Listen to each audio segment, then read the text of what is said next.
आगे बात करते हैं नेक्स्ट टॉपिक पे।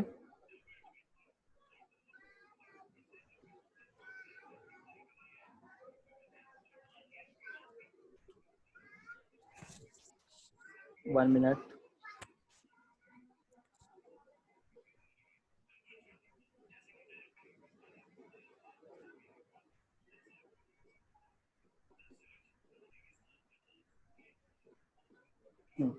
अब आता है LLB LLM। क्या LLB और LLM? आपको पता है LLB? आप LLB और LLM कर सकते हो, दोनों क्या है? लॉयर, जज, ये सारे कौन होते हैं? देखो लॉयर्स कई तरीके के होते हैं, क्रिमिनल लॉयर्स भी होते हैं, सिविल लॉयर्स भी होते हैं, क्रिमिनल लॉयर्स भी होते हैं, सिविल लिटिगेशन लॉयर्स भी होते हैं, लीगल एनालिस्ट होते हैं, डॉक्यूमेंट ड्राफ्टिंग लॉयर होते हैं, लीगल जर्नलिस्ट होते हैं, लीगल एडवाइजर होते हैं, गवर्नमेंट लॉयर्स होते हैं, जज होते हैं। तो कई तरीके के लॉयर्स होते हैं, इन सब का पर्पस अलग अलग होता है। कोई मतलब कोई किसी कंपनी के बिहाफ पे वो लड़ता है, केसेस लड़ता है, कोई किसी क्रिमिनल को बचाने के लिए, कोई किसी क्रिमिनल के अगेंस्ट में। तो अलग अलग तरीके के होते हैं। जज जो होता है, आपको पता है एक लॉयर ही जज बनता है जब उसे बहुत सारा एक्सपीरियंस हो जाता है, तो वो आराम से जज कर सकता है किसी भी केस को। इसमें भी काफी अच्छा पैकेज होता है। और इसका भी मतलब इसमें आपको करना क्या होता है, LLB। आप LLB कर सकते हो। LLB देखा जाए तो दो तरीके से आप कर सकते हो। या तो आप 5 साल कर सकते हो, मतलब सिर्फ अगर आप 12th के बाद स्टार्ट कर रहे हो, डायरेक्ट आप 12th के बाद स्टार्ट कर रहे हो, तो आपको 5 साल करना पड़ेगा LLB, ठीक है। और अगर आप 3 साल का करना चाहते हो, सॉरी आई थिंक 2 या 3 साल का होता है, आप वो भी कर सकते हो। उसके लिए आपको एंट्रेंस क्लियर करना होता है। इसका एंट्रेंस एग्जाम होता है जिसे हम कहते हैं क्लैट। इसका भी एंट्रेंस एग्जाम होता है, ठीक है। आपको नेशनल लॉ एंट्रेंस एग्जाम या फिर क्लैट देना होता है, ठीक है। ये सारे आपको अगर आपको टॉप के यूनिवर्सिटीज चाहिए तो आपको ये एंट्रेंस एग्जाम्स क्लियर करने होते हैं, ठीक है। अगर मैं बात करूँ टॉप प्राइवेट कॉलेज सबसे अच्छा प्राइवेट कॉलेज लॉ के लिए कौन सा है पूरे एशिया में?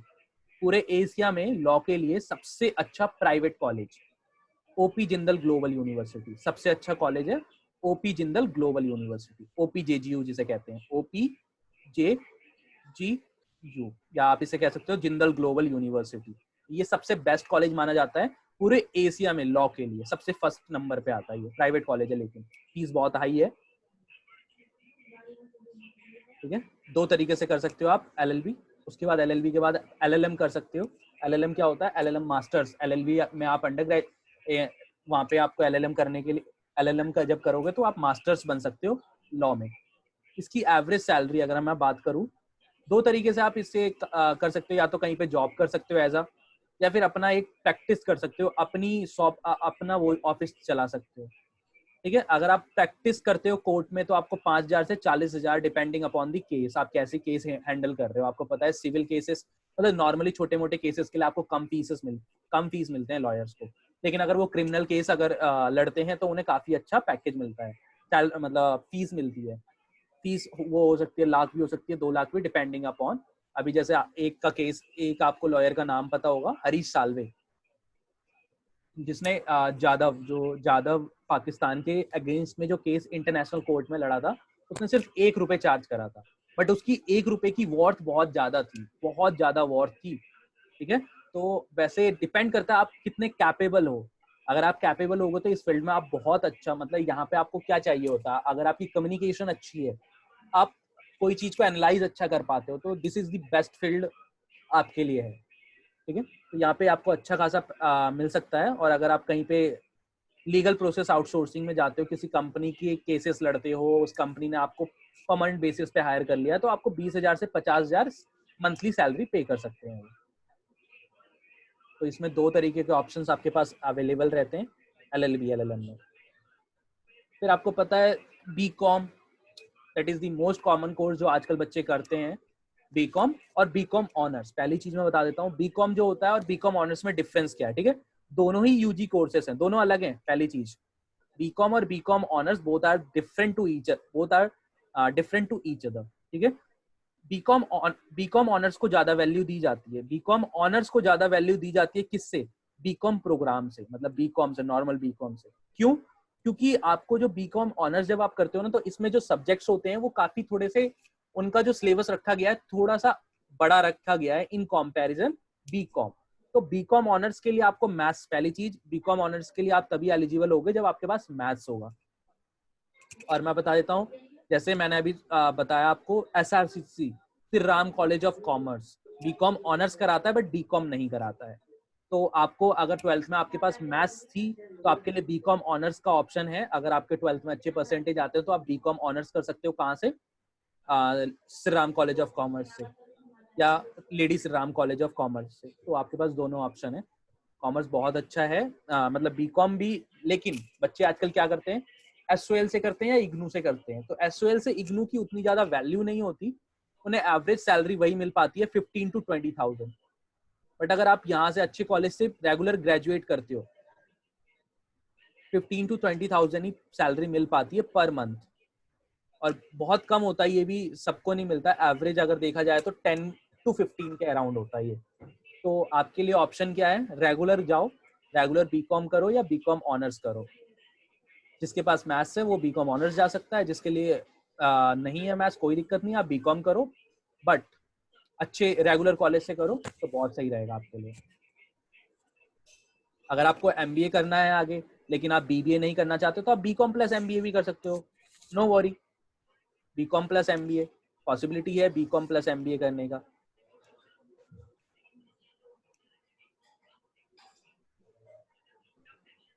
अगर आपको बीकॉम MBA, देखो कुछ मैं एक चीज बता देता हूँ आपको।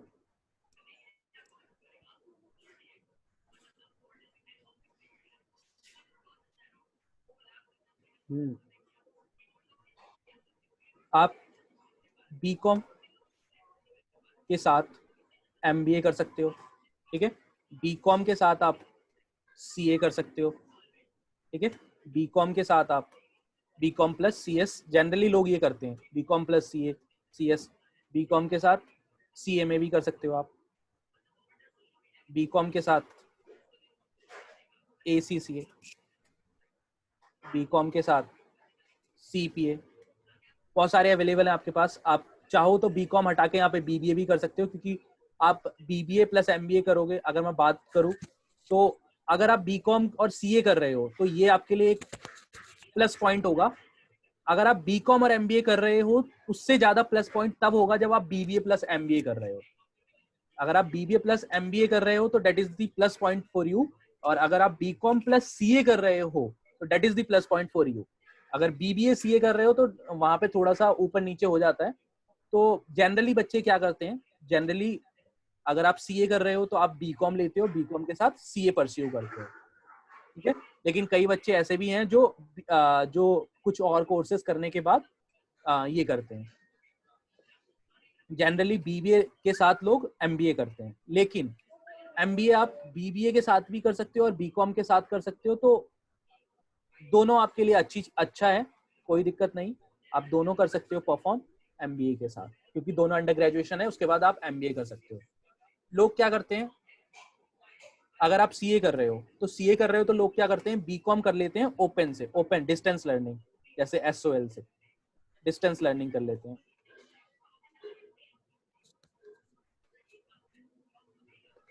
तो इसमें क्या होता है, 2 डिग्री आपके पास आ जाती है, आपका CA भी चलता रहता है और साथ में MBA बीकॉम भी हो जाता है, ठीक है। दोनों ऑप्शंस आपके पास होते हैं। लेकिन अगर आप CA आपको पता है थोड़ा सा टफ है, और बीकॉम आपको पता है बहुत ही लोग आजकल बहुत ही आसान समझते हैं इसे, कोई भी बहुत इजी लेता है, लाइट लेता है बीकॉम को। तो आपको लाइट नहीं लेना, कोई भी रेगुलर करने की कोशिश करना बीकॉम। CA भी आप चाहो तो रेगुलर दोनों कर सकते हो, लेकिन after completing your graduation CA करने के लिए आपको रेगुलर कॉलेज आप नहीं कर सकते, पहली चीज। और अगर आप ओपन लर्निंग कर रहे हो, बीकॉम अगर आप ओपन से कर रहे हो, तो आप साथ में CA भी कंटिन्यू कर सकते हो।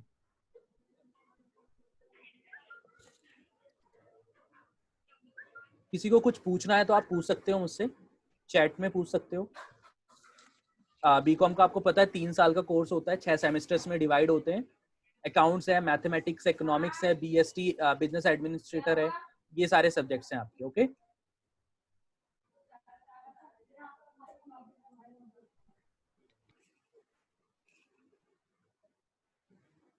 और आप बीकॉम इन सबसे कर सकते हो, accounting, cost accountancy, economics, finance, ये सारे सब्जेक्ट्स हो सकते हैं आपके। या आप ये कह सकते हो इनमें ये सारे सब्जेक्ट चूज करोगे तो डिफरेंट फील्ड, आप बीकॉम से भी डिफरेंट फील्ड में जा सकते हो। सैलरी क्या होती है बीकॉम की, अभी बताया था मैंने, 10 to 25,000 की एवरेज सैलरी अगर मैं बोलूँ तो 15 to 20,000 के बीच आपको मिल जाती है। बट अगर आप रेगुलर करते हो तब, बट अगर आप ओपन से कर रहे हो, डिस्टेंस लर्निंग एसओएल से कर रहे हो, तो वो आपकी सैलरी कम हो जाती है।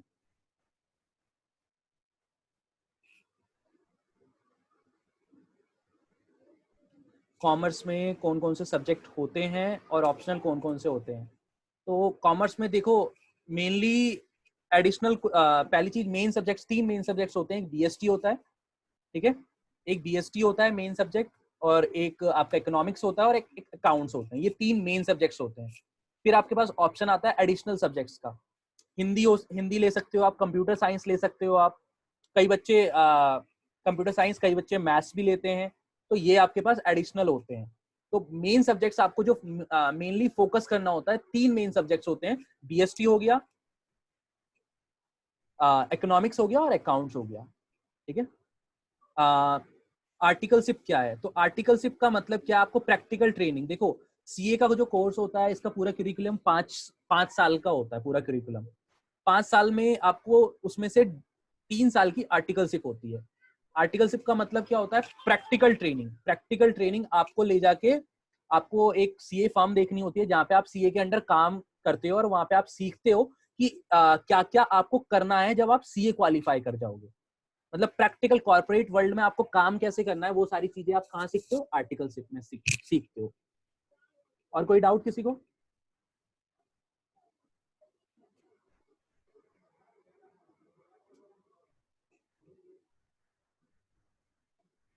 ये आप जानते हो, रेलवे मिनिस्टर है सीए पीयूष गोयल, इनका नाम क्या है? सीए पीयूष गोयल। ये भी एक सीए हैं। तो सीए के लिए भी कोई ऐसा नहीं है कि आप एक लेवल पे जाकर रुक जाते हो, इनकी ग्रोथ भी बहुत ज्यादा होती है। एक सीए आज की डेट में बहुत ज्यादा कमाता है, अर्न करता है। तो ये कहना गलत है कि सीए की एक ग्रोथ रुक जाती है एक टाइम पे जाके।